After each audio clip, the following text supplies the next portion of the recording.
ఈ వీడియోలో మనం చందమామ 2012 మార్చిలో ప్రచురింపబడిన బేతాళ కథలు న్యాయమైన తీర్పు కథ విందాం.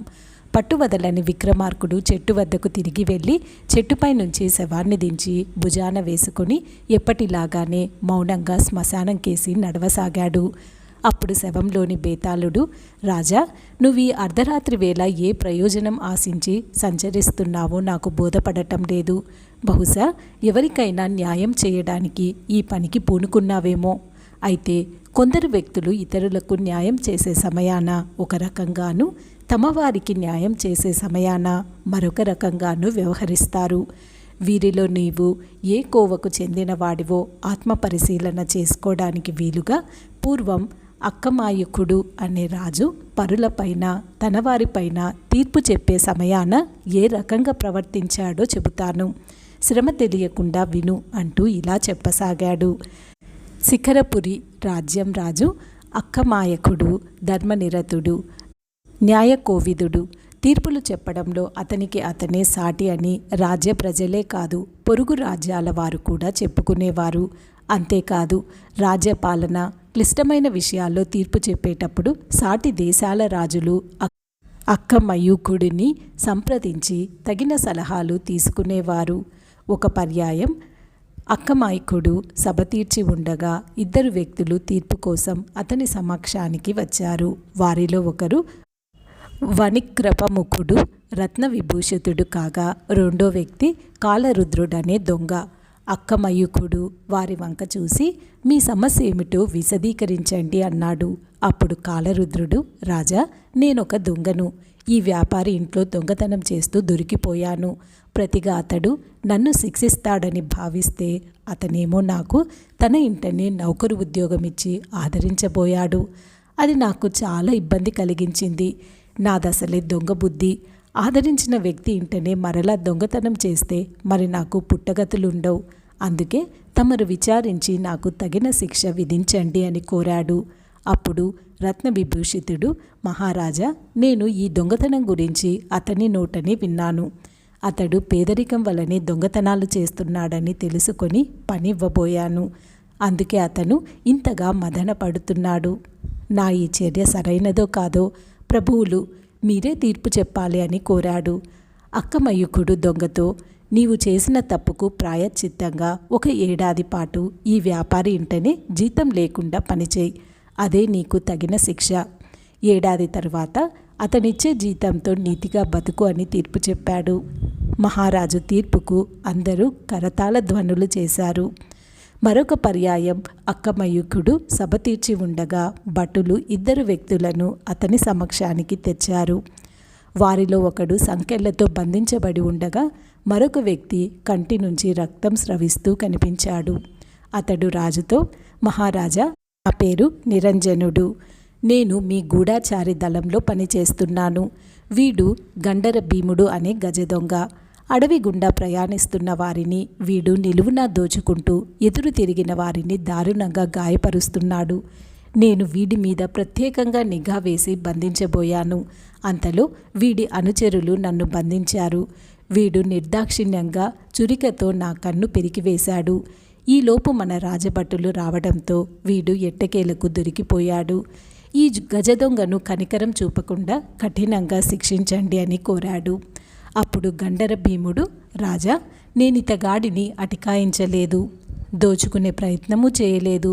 ఇతనే నన్ను బంధించబోయాడు. ఆత్మరక్షణార్థం నేను ప్రతిఘటించడంలో ఇతని కంటికి గాయమైంది. అందులో నా తప్పేమీ లేదు. ధర్మప్రభువులు స్వయంగా మీరే న్యాయం చెప్పాలి అని విన్నవించాడు.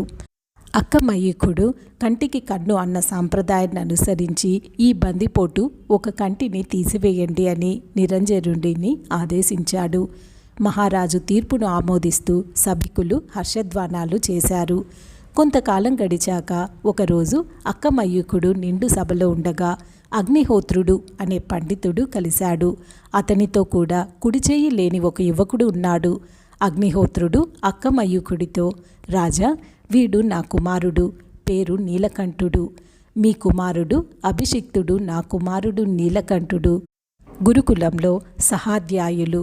ఖడ్గచాలనం అభ్యసిస్తూ ఉండగా మీ కుమారుడి చేతిలోని ఖడ్గం నా కుమారుడి చేతిని ఖండించింది. ఇది మా కుటుంబానికి తీవ్ర నష్టం, మనస్తాపం కలిగించింది. కంటికి కన్ను అన్న మన రాజ్య సాంప్రదాయాన్ని అనుసరించి యువరాజు కుడి చేతిని ఖండించేలా తీర్పునివ్వండి అని కోరాడు.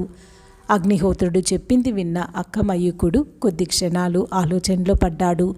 మహారాజు ఏం తీర్పు చెబుతాడోనని అందరూ ఆసక్తిగా ఎదురుచూశారు. అప్పుడు అక్కమయ్యూకుడు అగ్నిహోత్రుడితో, పండితోత్తమ, నా కుమారుడు ఏ చేత్తో ఖడ్గచాలనం చేస్తుండగా నీ కుమారుడి చేయి తెగిపడిందో ఆ చేత్తోనే నీ కుమారుడు యువరాజు చేతిని తెగనరకాలి. ఇదే నా తీర్పు అని చెప్పాడు. అగ్నిహోత్రుడు, మహారాజా, అదెలా సాధ్యం? యువరాజు కుడి చేత్తో ఖడ్గచాలనం చేస్తుండగా నా కుమారుడి కుడి చేయి తెగిపడింది. మరిక నా కుమారుడి కుడి చేత్తో ఎలా యువరాజు చేయి ఖండించగలడు? అది అసాధ్యం కాదా అన్నాడు.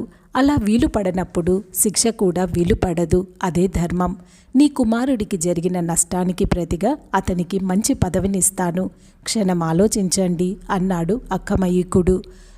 కొన్ని క్షణాలు ఆలోచించిన అగ్నిహోత్రుడు మహారాజుకు నమస్కరించి, మీ న్యాయమైన తీర్పును స్వాగతిస్తున్నాను, నన్ను మన్నించండి అని సభ వీడిపోయాడు. అంతవరకు కథ చెప్పిన బేతాళుడు, రాజా, అక్కమయ్యూకుడి తీర్పులు బహు విచిత్రంగానూ పరస్పర విరుద్ధంగానూ ఉన్నాయి. ఒక దొంగ తనకు తాను తప్పు చేశానని ఒప్పుకున్న అతడిని శిక్షించని రాజు తన తప్పేమీ లేదని మొరపెట్టుకున్న బందిపోటును మాత్రం కన్నుకు కన్ను అంటూ కఠినంగా శిక్షించాడు. అదే తన కుమారుడి విషయానికి వచ్చేసరికి కంటికి కన్ను అన్న సాంప్రదాయాన్ని పక్కన పెట్టి కుడి చేత్తోనే యువరాజు చేతిని ఖండించాలని మెలికపెట్టి తన కుమారుడు శిక్షింపబడకుండా తప్పించాడు.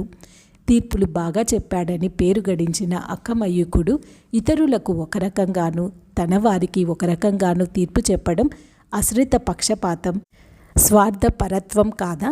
అయితే మహారాజు యువరాజుకు శిక్ష పడకుండా స్వార్థపూరితంగా తీర్పు చెప్పిన పండితుడు మీది న్యాయమైన తీర్పు అని ఎందుకు ప్రశంసించాడు? మన్నించమని ఎందుకు కోరాడు? మహారాజు తనను శిక్షించగలడన్న భయంతోనా, లేక మరేదైనా కారణముందా? రాజా, సమాధానం తెలిసి చెప్పకపోతే నీ తల 1000 ముక్కలవుతుంది అని హెచ్చరించాడు. అందుకు విక్రమార్కుడు, బేతాళ, కాలరుద్రుడనే దొంగ తను చేసింది తప్పని ఒప్పుకున్నాడు. అతని పశ్చాత్తాపం గమనించిన మహారాజు అందుకే అతడిని శిక్షించకుండా వదిలేశాడు. ఇకపోతే గజదొంగ గూఢచారిని దోచుకునే ప్రయత్నం చేసి ఉండకపోవచ్చు, కానీ అతను ఎందరో ప్రయాణికులను దోచుకున్న దోషి.